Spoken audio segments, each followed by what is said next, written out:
Des brutes lui claquent la tête contre un casier, ignorant qu'elle est une ancienne agent secret. Léa Dubois traversait les couloirs du lycée Voltaire la tête baissée, agrippant les bretelles usées de son sac à dos comme si elles étaient des bouées de sauvetage. À 17 ans, elle était petite pour son âge, à peine 1,60 m, avec des cheveux châtains mi-longs qu'elle gardait cachés derrière ses oreilles et d'épaisses lunettes qui faisaient paraître ses yeux marrons plus grands qu'ils ne l'étaient. Ses vêtements étaient simples et discrets, un jean délavé, des t-shirts unis et des baskets éculées qui avaient connu des jours meilleurs. Pour tout le monde au lycée Voltaire, elle était juste une autre élève discrète et oubliable, arrivée 3 semaines après la rentrée. Ce qu'ils ignoraient, c'est que Léa Dubois avait passé les 4 dernières années de sa vie dans un programme d'entraînement gouvernemental classifié, apprenant des compétences qui rendraient jaloux les commandos du GIGN. Elle pouvait désarmer un homme adulte en 3 secondes, briser des os avec des points de pression précis, et avait une fois neutralisé 5 cibles armées dans l'obscurité totale en utilisant uniquement ses mains nues. Mais ses jours étaient derrière elle maintenant, scellés dans des dossiers classifiés qui ne verraient jamais la lumière du jour. Léa avait été retirée du programme après qu'une mission ait mal tourné, non pas parce qu'elle avait échoué, mais parce que l'évaluation psychologique qui avait suivi avait montré qu'elle se perdait dans la violence. L'agence avait décidé qu'elle avait besoin d'une vie normale, d'une chance d'être une adolescente ordinaire. Son contact, l'agent Moreau, avait pris des dispositions pour qu'elle vive avec une famille d'accueil dans la banlieue parisienne et qu'elle fréquente un lycée normal. « Essaie de t'intégrer », lui avait-il dit, « essaie d'être normal ». Mais être normal était plus difficile que n'importe quelle mission qu'elle ait jamais accomplie. Les ennuis ont commencé le 2e jour au lycée Voltaire. Elle était assise seule à la cantine, picorant une salade fanée, quand Chloé Martin s'est approchée de sa table. Chloé était le genre de fille qui régnait sur le lycée par la peur et la manipulation sociale. Grande, blonde, avec la démarche assurée de quelqu'un à qui on n'avait jamais dit non. Elle était flanquée de ses 2 fidèles suivantes. Amélie, une rousse avec un rictus perpétuel, et Justine, une brune qui semblait exister uniquement pour rire aux blagues de Chloé. « Tiens, tiens », dit Chloé, s'asseyant sans y être invitée sur la chaise en face de Léa. « Si ce n'est pas la nouvelle bizarre, c'est quoi ton nom déjà? Marie? Martine ?» « Léa », répondit-elle doucement, sans lever les yeux de sa nourriture. « Léa », répéta Chloé d'un ton moqueur. « Ça fait genre bobo parisien, non? T'as pris le RER pour venir ?» Le commentaire frappa Léa comme un coup physique, mais elle se força à rester immobile. Dans sa vie précédente, quelqu'un faisant un commentaire raciste comme celui-là se serait retrouvé au sol en quelques secondes. Mais Léa Dubois, l'agent secret, avait disparu. Maintenant, elle était juste Léa Dubois, la lycéenne. Et les lycéennes ne brisent pas les poignets des brutes pour être ignorantes. « Je suis née à Paris », dit Léa doucement. Chloé rit. « C'est pareil. Pourquoi tu ne déjeunerais pas ailleurs demain? Cette table est un peu réservée aux gens qui comptent vraiment. » Léa leva alors les yeux, rencontrant les yeux bleus froids de Chloé pendant un bref instant. Dans ce bref regard, quelque chose passa entre elles. Les instincts entraînés de Léa cataloguant les menaces potentielles, notant la façon dont Chloé était assise, le positionnement de ses mains, les micro-expressions qui révélaient une insécurité masquée par l'agression. Mais au lieu d'agir sur ses instincts, Léa hocha simplement la tête et rangea son déjeuner.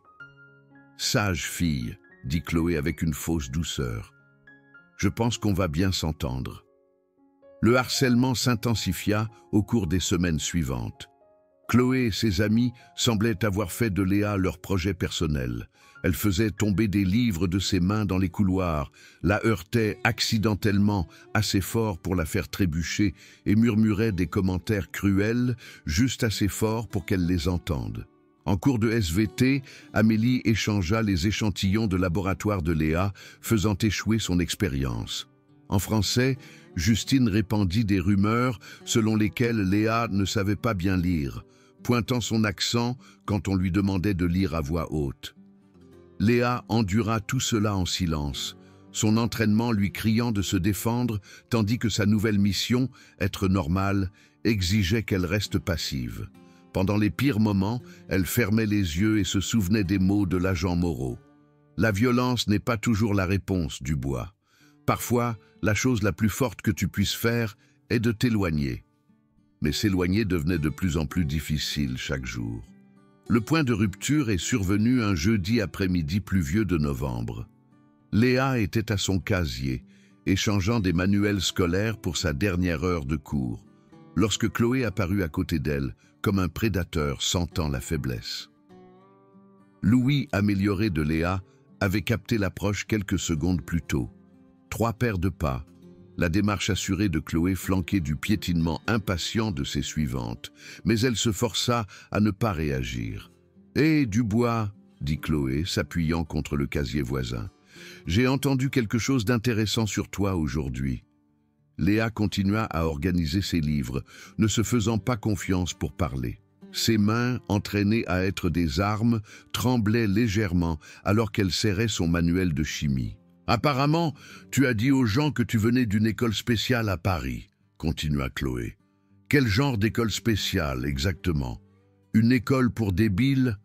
Amélie et Justine gloussèrent sur commande. La mâchoire de Léa se serra. Elle n'avait jamais parlé à personne de son passé, avait créé une couverture sur le fait qu'elle venait d'un collège privé. Quelqu'un avait dû entendre sa famille d'accueil en parler à un voisin. « C'était une de ces écoles pour fric, c'est bizarre, » insista Chloé. « C'est pour ça que tu es si bizarre.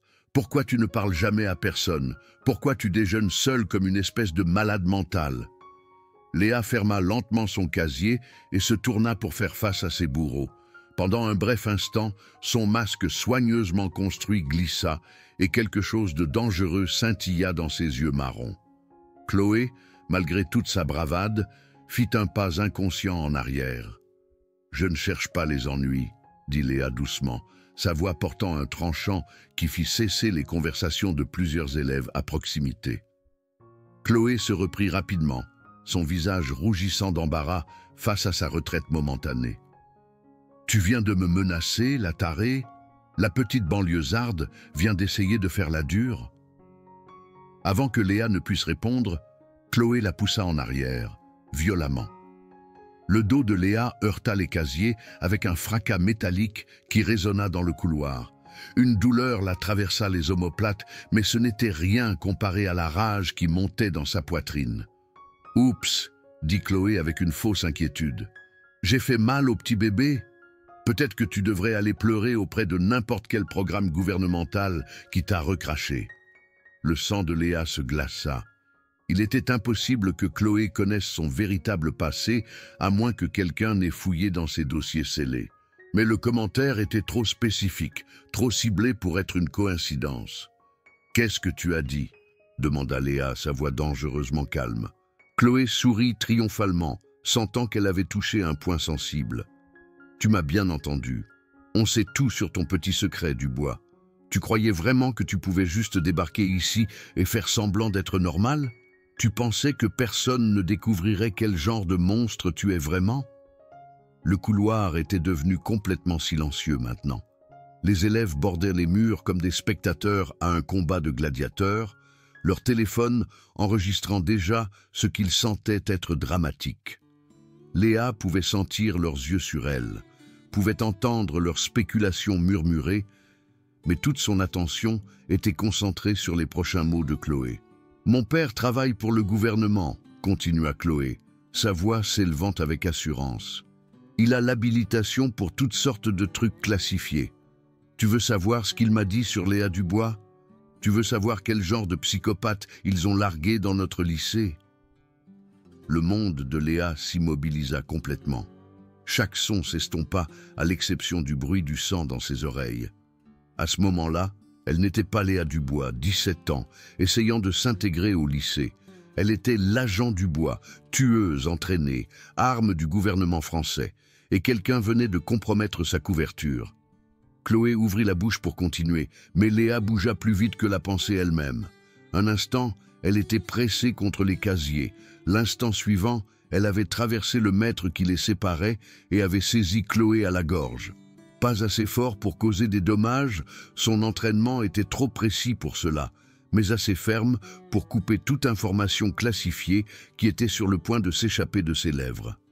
« Tu ne sais rien, » dit Léa, sa voix complètement calme malgré l'ouragan de violence qui tourbillonnait dans sa poitrine. « Et tu vas faire en sorte que ça reste comme ça. » Les yeux de Chloé s'écarquillèrent de choc et de peur.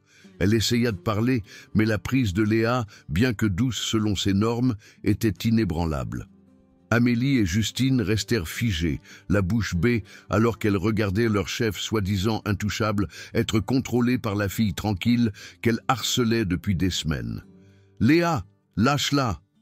La voix appartenait à Monsieur Durand, le professeur d'histoire, qui avait émergé de sa salle de classe pour enquêter sur le tumulte. « Relâche-la immédiatement !» Léa regarda le professeur, puis de nouveau le visage effrayé de Chloé. Lentement, elle relâcha sa prise et recula, les mains levées en signe de reddition. Chloé s'effondra contre les casiers, haletant et se tenant la gorge de façon théâtrale. « Elle m'a agressée !» haleta Chloé, bien que sa voix soit parfaitement normale. « Elle a essayé de m'étrangler, elle est complètement folle !» Monsieur Durand regarda les deux filles, clairement incertain de ce dont il avait réellement été témoin. « Vous deux, au bureau du proviseur. Maintenant. » Alors qu'elle marchait vers l'aile administrative, Chloé se pencha près de Léa et murmura « Tu viens de faire la plus grosse erreur de ta vie, Dubois. Je vais te détruire. » Léa ne répondit pas, mais quelque chose de froid et de dangereux s'installa dans sa poitrine. Elle avait passé des semaines à essayer d'être normale, à essayer de s'intégrer, à essayer d'ignorer la violence qui avait été entraînée dans ses os mêmes. Mais si Chloé Martin voulait jouer avec des informations classifiées et des secrets gouvernementaux, alors peut-être qu'il était temps de rappeler à tout le monde exactement à quel genre de personnes ils avaient affaire. Les jours suivants se sont déroulés dans un calme relatif, mais Léa savait que c'était le calme avant la tempête. Elle avait été suspendue pendant 2 jours pour comportement agressif, tandis que Chloé n'avait reçu qu'un avertissement pour provocation. L'injustice de la situation la brûlait, mais Léa utilisa ce temps pour réfléchir, pour planifier et pour se souvenir de compétences qu'elle essayait d'oublier. Quand elle est retournée à l'école le lundi suivant, elle a pu sentir le changement d'atmosphère immédiatement. Les élèves murmuraient et pointaient du doigt alors qu'elle traversait les couloirs. Certains avaient l'air effrayés, d'autres curieux, mais tous la regardaient avec une nouvelle conscience. Chloé avait clairement été occupée pendant l'absence de Léa, répandant toutes les informations que son père avait partagées sur le passé de Léa. La confrontation a eu lieu pendant la pause déjeuner. Léa était assise seule dans le coin le plus éloigné de la cantine, picorant un sandwich dont elle n'avait pas envie, lorsque Chloé s'est approchée avec un groupe plus important que d'habitude. Avec Amélie et Justine, elle avait recruté 3 élèves de terminale, des joueurs de foot dont la taille et l'arrogance en faisaient des disciples parfaits pour quelqu'un comme Chloé. « Tiens, tiens !» annonça Chloé à haute voix, s'assurant que sa voix portait à travers la cantine. Si ce n'est pas notre propre expérience gouvernementale, dis-moi, Dubois, combien de personnes as-tu tuées avant qu'ils ne te larguent ici? Toute la cantine se tut. Léa leva lentement les yeux, rencontrant le regard triomphant de Chloé, avec des yeux qui étaient devenus complètement plats et sans émotion. C'était un regard qui avait terrifié des agents ennemis et des criminels endurcis. Mais Chloé était trop ivre de son pouvoir perçu pour reconnaître le danger. « Je ne sais pas de quoi tu parles, » dit Léa calmement. Chloé rit. « Vraiment ? Parce que mon père m'a tout dit sur le projet Faucon Noir, sur la façon dont ils prennent des enfants brisés et les transforment en armes, sur la façon dont une de leurs petites expériences a mal tourné et ils ont dû la relocaliser pour l'empêcher de tuer à nouveau. » Le sang de Léa se glaça. Le projet Faucon Noir était classifié au-delà de très secret. Le fait que Chloé connaisse ce nom signifiait que quelqu'un de très haut placé dans le gouvernement avait divulgué des informations à son père, ou que son père avait accédé à des dossiers auxquels il n'avait pas le droit de voir. Quoi qu'il en soit, la couverture de Léa n'était pas seulement compromise, elle était anéantie. Lève-toi, ordonna Chloé. Je veux que tout le monde voie à quoi ressemble une tueuse du gouvernement. Léa resta assise, son esprit parcourant les possibilités. Elle pouvait tout nier, mais le mal était déjà fait. Elle pouvait signaler la violation de la sécurité, mais cela signifierait retourner voir l'agent Moreau et admettre que sa tentative de mener une vie normale avait échoué, ou elle pouvait faire ce que chaque instinct de son corps lui criait de faire. « J'ai dit, lève-toi !» répéta Chloé, sa voix s'élevant. Quand Léa ne bougea pas, Chloé fit un signe de tête à l'un des joueurs de foot. « Fais-la se lever !» Le garçon, un élève de terminale nommé Maxime, qui était facilement 2 fois plus grand que Léa, se pencha et attrapa son bras. Au moment où ses doigts entrèrent en contact, l'entraînement de Léa prit le dessus. Elle bougea avec une précision fluide, utilisant l'élan de Maxime contre lui alors qu'elle se levait de son siège. Sa main gauche piégea son poignet, tandis que sa droite s'enfonça dans un point de pression juste en dessous de son coude. Le bras de Maxime devint complètement engourdi et il recula en titubant avec un cri de douleur et de confusion. « Maxime !» hurla Chloé. « Qu'est-ce qui ne va pas chez toi? Ce n'est qu'une petite fille !» Mais Maxime regardait Léa avec quelque chose qui ressemblait à de la terreur. Il essaya de fléchir ses doigts et constata que la moitié de son bras refusait de répondre. « Qu'est-ce que tu m'as fait ?» murmura-t-il. Léa regarda autour de la cantine, la mère de visage choqué. Chaque élève la regardait, leur téléphone enregistrant chaque instant. Il n'y avait pas de retour en arrière maintenant, pas de prétention à être normal. Chloé Martin s'en était assurée. « Vous voulez savoir ce que je suis ?» demanda Léa, sa voix portant clairement à travers la cantine silencieuse. « Très bien, je vais vous le montrer. » Elle se tourna pour faire face à Chloé directement, et pour la première fois, elle laissa transparaître son vrai moi. Fini l'adolescente timide et maladroite. À sa place, se tenait quelqu'un qui avait été forgé dans la violence et entraîné pour être une arme. La posture de Léa changea, devenant centrée et équilibrée. Ses mouvements devinrent fluides et contrôlés. Même son expression faciale passa de vulnérable à prédatrice. Chloé fit un pas involontaire en arrière. « Reste loin de moi, la tarée. J'appelle la police. »« Vas-y, » dit Léa calmement.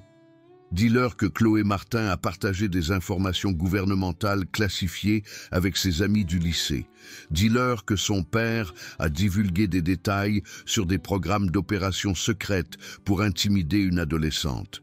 Je suis sûr qu'ils seront très intéressés par cette conversation. » Pour la première fois depuis que Léa la connaissait, Chloé eut l'air vraiment effrayée. « Tu mens, mon père ne ferait pas.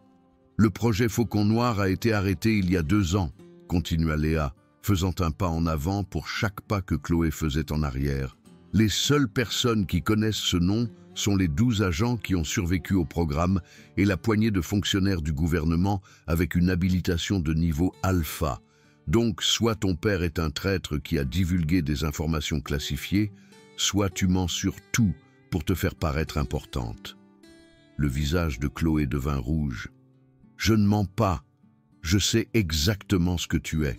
Alors tu sais que j'ai été entraîné à neutraliser les menaces avec un minimum de dommages collatéraux, dit Léa, sa voix tombant à peine au-dessus d'un murmure. Tu sais que je peux mettre fin à cette confrontation d'environ 15 façons différentes, dont la plupart te laisseraient consciente assez longtemps pour comprendre exactement à quel point tu as mal calculé. » La foule d'élèves commença à reculer, sentant le changement de dynamique. Même les joueurs de foot qui étaient venus avec Chloé se dirigeaient vers les sorties. Seules Amélie et Justine restèrent, trop choquées pour bouger. Chloé redressa ses épaules, essayant de récupérer une partie de son autorité perdue. « Tu ne peux pas me toucher. Il y a trop de témoins. Tu irais en prison. » Léa sourit alors, et ce n'était pas une expression agréable. « Chloé, tu viens de menacer d'exposer des opérations gouvernementales classifiées dans une pièce remplie d'adolescents avec des smartphones.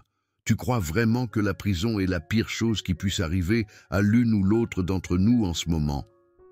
L'implication plana dans l'air comme une présence physique. Le visage de Chloé devint pâle, alors qu'elle commençait à comprendre l'ampleur de ce qu'elle avait fait. Divulguer des informations classifiées n'était pas seulement un problème disciplinaire scolaire, c'était un crime fédéral. Je ne voulais pas dire, balbutia Chloé. Voici ce qui va se passer, dit Léa, sa voix portant l'autorité de quelqu'un qui avait briefé des sénateurs et des généraux. Tu vas t'asseoir et tu vas te taire. Tu ne vas plus jamais mentionner mon passé, à personne, pour aucune raison. Tu vas arrêter de me harceler, de me suivre et d'essayer de rendre ma vie misérable. Et si tu es très très chanceuse, je pourrais ne pas signaler ta violation de la sécurité aux personnes qui te feraient disparaître, toi et ton père. Chloé s'affaissa sur la chaise la plus proche, comme si ses jambes avaient cédé. Des larmes coulèrent maintenant sur son visage, mais ce n'étaient pas des larmes de tristesse, c'étaient des larmes de terreur, alors qu'elle comprenait enfin quel genre de personne elle avait harcelé. Et juste pour qu'on soit absolument clair sur la nouvelle dynamique ici, continua Léa, s'adressant à toute la cantine, j'ai passé 4 ans à apprendre à tuer des gens à main nue. Je peux désamorcer des bombes, crocheter des serrures, pirater des systèmes informatiques et parler 6 langues couramment. Je connais 17 façons différentes de casser le bras de quelqu'un et 34 façons de le rendre inconscient. J'ai été formé par les mêmes personnes qui entraînent le GIGN et les commandos marines, sauf que mon programme était classifié tellement au-dessus de leur niveau que la plupart des généraux ne savent même pas qu'il existe. Elle fit une pause, laissant cette information s'imprégner avant de continuer. Mais vous savez ce que j'ai aussi appris pendant ces 4 ans. J'ai appris que la vraie force ne se mesure pas à la quantité de dégâts que vous pouvez faire. Il s'agit de choisir de ne pas le faire. J'ai appris que la personne la plus dangereuse dans n'importe quelle pièce est généralement celle qui n'a pas besoin de le prouver. Et j'ai appris que les brutes comme Chloé Martin ne sont que des enfants effrayés qui pensent que l'intimidation les rend puissants. Léa se tourna vers Chloé, qui pleurait toujours en silence sur sa chaise. « Alors voici ton choix, Chloé. Tu peux accepter que tu as choisi la mauvaise cible et passer à autre chose, ou tu peux continuer à insister et découvrir exactement combien de patience il me reste. Qu'est-ce que ça va être ?» Chloé hocha la tête frénétiquement, ne se faisant pas confiance pour que sa voix fonctionne. Amélie et Justine avaient déjà fui, laissant leur chef faire face seul aux conséquences de ses actes. Léa regarda autour de la cantine une fois de plus, rencontrant les yeux des élèves qui l'avaient vu se faire harceler pendant des semaines sans intervenir. Et pour tous les autres, peut-être que la prochaine fois que vous verrez quelqu'un se faire harceler, vous ferez quelque chose au lieu de simplement l'enregistrer pour les réseaux sociaux, parce que vous ne savez jamais qui vous regardez souffrir en silence. Sur ce, Léa ramassa son déjeuner intact et sortit de la cantine, laissant derrière elle une pièce remplie d'élèves stupéfaits et une brute complètement vaincue. Le reste de la journée d'école se déroula dans une brume surréelle. Les professeurs qui avaient auparavant ignoré l'existence de Léa la regardèrent maintenant avec un mélange de respect et de méfiance. Les élèves qui avaient ri des moqueries de Chloé donnaient maintenant à Léa une large place dans les couloirs. La transformation était complète. Elle n'était plus la cible invisible. Elle était la fille qui avait affronté la brute la plus redoutée de l'école et avait gagné sans donner un seul coup de poing. Quand la cloche finale sonna, Léa rassembla ses affaires et se dirigea vers la sortie, impatiente de retrouver le calme de sa famille d'accueil. Mais alors qu'elle franchissait les portes d'entrée de l'école, elle trouva Chloé qui l'attendait près du mât du drapeau, seule et paraissant plus petite que Léa ne l'avait jamais vue. « Léa » appela doucement Chloé. « Est-ce qu'on peut parler ?» Léa s'arrêta, chaque instinct lui disant de continuer à marcher. Mais quelque chose dans la voix de Chloé, une vulnérabilité qui n'était pas là auparavant, la fit s'arrêter. « Qu'est-ce que tu veux, Chloé ?» Chloé regarda autour d'elle nerveusement, s'assurant qu'elles étaient seules. « Je voulais m'excuser, pour tout.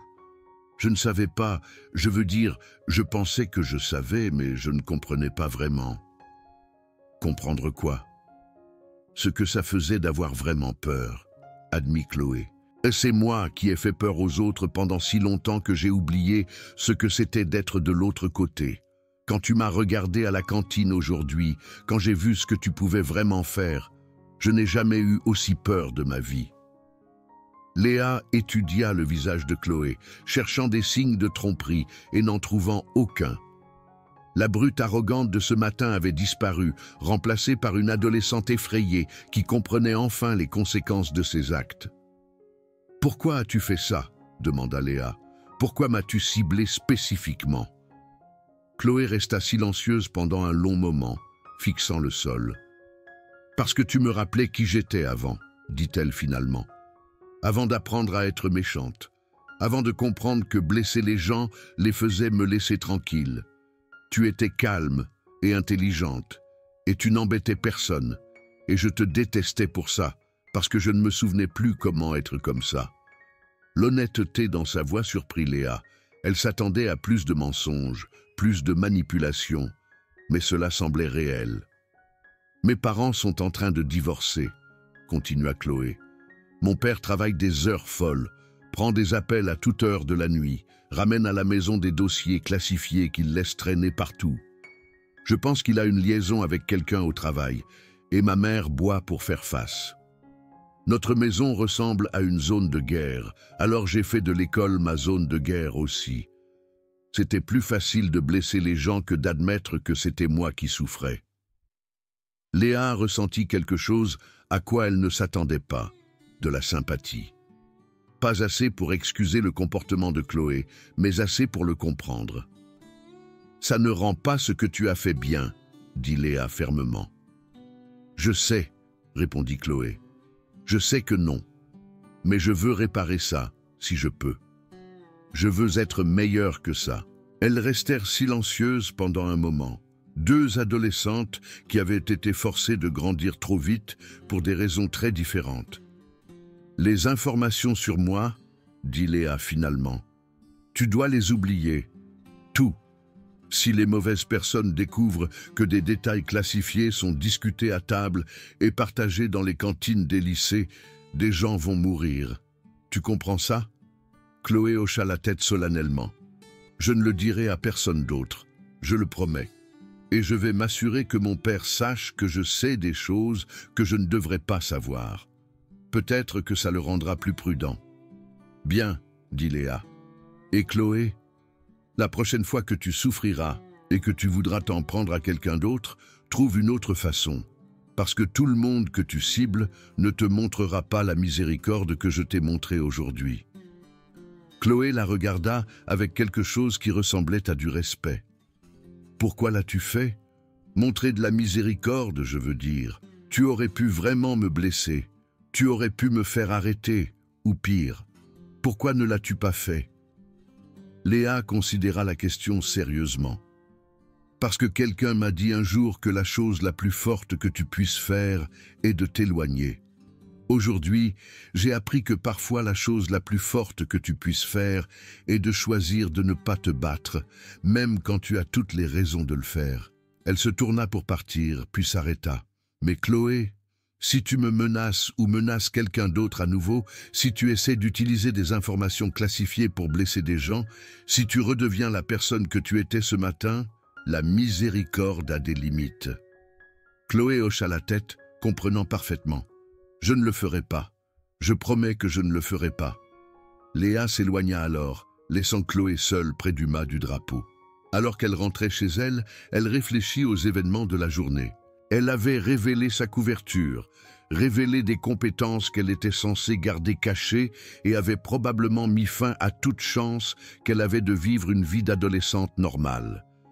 Mais pour la première fois depuis son arrivée au lycée Voltaire, elle se sentait de nouveau elle-même. Son téléphone vibra avec un SMS d'un numéro inconnu, mais Léa reconnut immédiatement le schéma de codage. L'agent Moreau. « J'ai entendu dire que tu as eu une journée intéressante à l'école. Appelle-moi. » Léa soupira et composa le numéro. Moreau répondit à la première sonnerie. « Dubois, tu veux m'expliquer pourquoi je reçois des rapports d'informations classifiés discutés dans une cantine de lycée ? Quelqu'un a divulgué des détails du projet Faucon Noir pour m'intimider, » répondit Léa. « J'ai maîtrisé la situation. » Il y eut une longue pause. « Maîtriser comment, exactement ? en rappelant à toutes les personnes impliquées que la divulgation d'informations classifiées a des conséquences, dit Léa. Aucun dommage permanent, aucune implication de la police, aucune attention des médias. La menace a été neutralisée. Et ta couverture? Léa regarda en arrière vers l'école, où elle pouvait encore voir Chloé assise près du mât du drapeau, essayant probablement de comprendre comment remettre sa vie en ordre. Compromise, mais gérable. Je pense que je peux travailler avec ça. Une autre pause. Tu sais que ça signifie que l'expérience est terminée, n'est-ce pas? La vie d'adolescente normale, le lycée normal, on ne peut pas maintenir ça si ton identité est compromise. Je sais, dit Léa, mais peut-être que c'est bien. Peut-être qu'essayer de faire semblant d'être quelque chose que je ne suis pas était la vraie erreur. Peut-être que je peux trouver une autre sorte de normal. Moreau resta silencieux pendant un long moment. Tu es sûr de ça, Dubois? Une fois qu'on reconnaît que ta couverture est grillée, il n'y a pas de retour en arrière vers le calme et l'invisibilité. Léa pensa aux larmes de Chloé, à la terreur de Maxime, à la façon dont toute la cantine l'avait regardée avec un nouveau respect et une nouvelle peur. Elle pensa aux semaines de harcèlement qu'elle avait endurées en silence et au moment où elle avait finalement choisi de se défendre. « J'en suis sûre, dit-elle. Je ne serai jamais normale, Moreau, mais peut-être que je peux être quelque chose de mieux. Peut-être que je peux être moi-même. »« Très bien alors, dit Moreau, et Léa pouvait entendre l'approbation dans sa voix. « Bienvenue dans le monde, agent Dubois. Essaie de ne rien faire exploser pendant ta première semaine. » Léa sourit en terminant l'appel. Demain apporterait de nouveaux défis, de nouvelles questions et probablement une conversation très intéressante avec sa famille d'accueil. Mais pour la première fois depuis qu'elle avait quitté le programme, elle avait l'impression d'être exactement là où elle était censée être. Au lycée Voltaire, l'histoire de Léa Dubois ne faisait que commencer. Et cette fois, elle n'allait pas cacher qui elle était vraiment.